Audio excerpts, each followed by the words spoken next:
দরকার আমার। হ্যাঁ হ্যাঁ, তারপর তারপর আর কিছু নাই, শেষ এতটুকু। মা কি তোমার মার নাম কি? আব্বার নাম? আব্বার নাম? তোমার দেশের বাড়ি কোথায়? শরীয়তপুর। গলায় পানের ডালা নিয়ে পান বিক্রি করছেন এই নিঃসন্তান বৃদ্ধ মহিলা।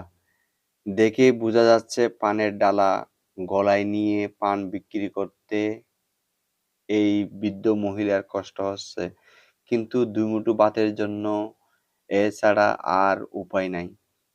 কারণ উনি নিঃসন্তান। ভাগ্যের কি নির্মম পরিহাস! একসময় বিয়ে করেছিল, কিন্তু আল্লাহ কোনো সন্তান দেননি। তারপরেও টোনাটুনির সংসার চলছিল। স্বামী উপার্জন করত আর উনি সংসারের কাজকর্ম করত। হঠাৎ এর জীবনে নেমে আসলো কাল মেঘের ছায়া। এর স্বামী হয়ে গেল অসুস্থ।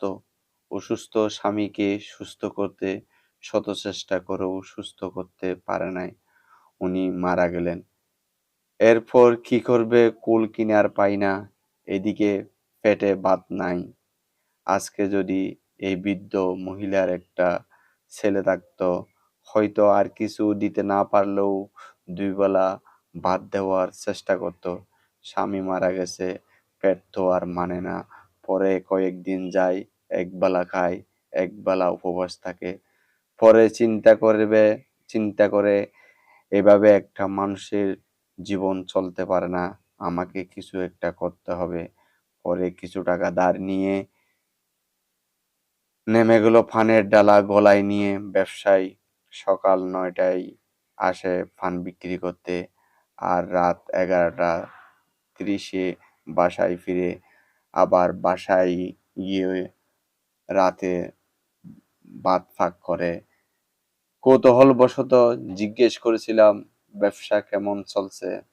বলল, আল্লাহ চালাচ্ছে, কিন্তু আগের মতো তেমন হাঁটতে পারি না, হাঁটতে কষ্ট হয়। যদি ছোটখাটো বসে কিছু একটা করতে পারতাম তাহলে খুব ভালো হতো।